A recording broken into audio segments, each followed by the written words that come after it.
One take. One take. This is NBA One Take featuring yours truly, Pretty Boy Lakers. This is NBA One Take for your head. NBA One Take for your brain. With you live, Brooklyn, New York. It's NBA One Take. October 25th, 2022. And a great day for me personally. So, little king baby boy birthday, so very happy for that.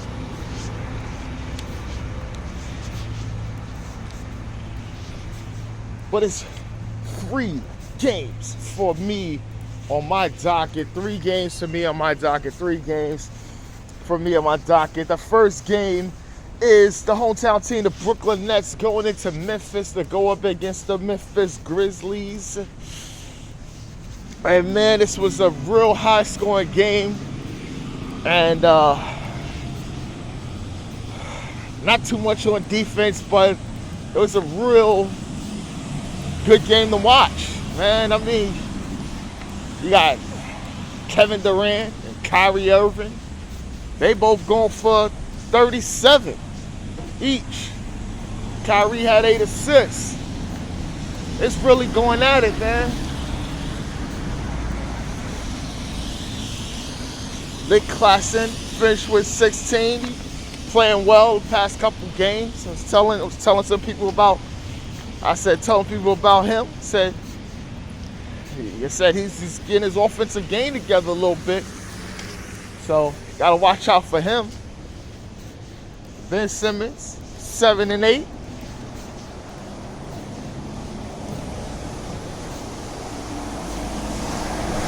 I know. We gotta see. We gotta see on Ben. But for Memphis, Ja Morant, he had 38 and 8 assists. Desmond Bane finished with 38 points, lighting it up.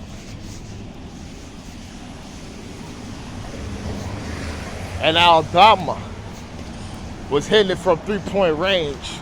Just an unknown man hitting it from the outside. And the Grizzlies gets the win. And the Nets take another tough loss here, man. Tough loss for the Nets. Tough loss. And they look deflated after this loss. It's just a lot of execution issues defensively that they just couldn't handle as a team. And it showed in this game. It showed in Kevin Durant's frustration. Even though him and Dylan Brooks got into it, both got teed up. But the Nets really wanted to win this game, and they did it.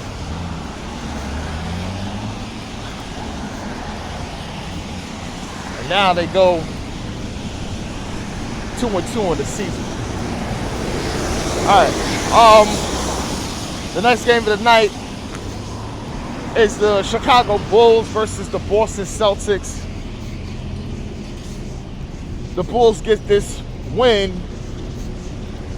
in a real tough game, man. In a real tough game. And they give the Celtics their first loss of the season. DeMar DeRozan led them with 23. And Nikola Vucevic, man, Lord, he's killing them inside. He had 23 rebounds. He had 18 points. He was really a real problem for them inside. And Ayo Dosunmu, he finished with 22, and Zach LaVine, he had 19. As he trying to work his way back from his injured knee. So the Celtics side, you got Jason Tatum. You got 26 and Jalen Brown finished with 21. Notably for the Celtics. They take their first loss of the season. What's going on? The Celtics looked out of it a little bit, but I think they'll be able to, come back from this. They can take a loss to a good team. Yeah, the Bulls is a good team. Even though they don't got Lonzo Ball, they're still a good team, playoff team. So they gotta really, can't hold your hats on this, take this loss to a good team, and then you move on. I think Joe Mazzulla and staff, they know that. So they'll be able to move off after this loss. All right, and the last game of the night for me is the Toronto Raptors versus the Miami Heat. And the Raptors get the win, man. Go 2-2 of the season, give the Heat they loss, and the Heat go 1-3, man. This is not a start that they needed. Pascal Siakam still playing well. He had 23 and 9. Fred VanVleet finished 24 and 9 assists. Gary Trent Jr., he had 18. Was hitting it, lighting it up on my. He even hit a clutch 3 in that corner to really seal the game.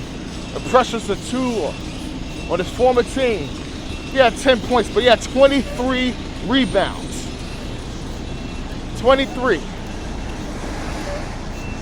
Outworking Bam and Jimmy and whoever was down there. He was outworking them. And keeping it alive, getting rebound, push pace. Precious Achua. You gotta look out for him. For the Heat, Tyler Hero, he had 22, but he had 15 rebounds, man. It was a lot of long rebounds that he was getting out in transition, trying to make things happen for his team. Jimmy Butler finished with 26. And Bam Adebayo, he had 14 and 10 rebounds. And somebody actually was trying to tell me, like, Bam needs to get more aggressive. We've been saying that. Bam needs to be aggressive offensively. Bam needs to be an 18-point scorer. Bam needs to be something of Dwight Howard. That's what Bam needs to be. That's his maximum. And that's what they need for them to get over the top. They need that Bam that was somewhat like Dwight Howard. Especially in the bubble when they made that finals run. Bam needs to be that on a nightly basis. He needs to be 18, 19 points, 10, 12 rebounds a game with 3 blocked shots and some steals. They don't need him to be a 20-point scorer. But they need him to be offensively aggressive. He has to be more of a threat every single night. Because they got the shooting in the perimeter play. But they need him to do something inside. For it all could come together. And they gotta be consistent, because that's the problem. It's not consistent. It's not consistent. Get it consistent, it'll be real tough. Really, really tough in the East. Be a favorite in the East if they get that kind of production every single night. And that's on average. 18 and 10, 2 or 3 blocks, a steal. Okay? That's what they need from Bam. They need to be Dwight Howard. And I ain't talking about the 2009, not that beast Howard that was like 24 something like that. No, not when he was MVP candidate. Dwight Howard, he was 18 and 10. First couple years in Orlando, or those first few years in Orlando before he really took it to the next level.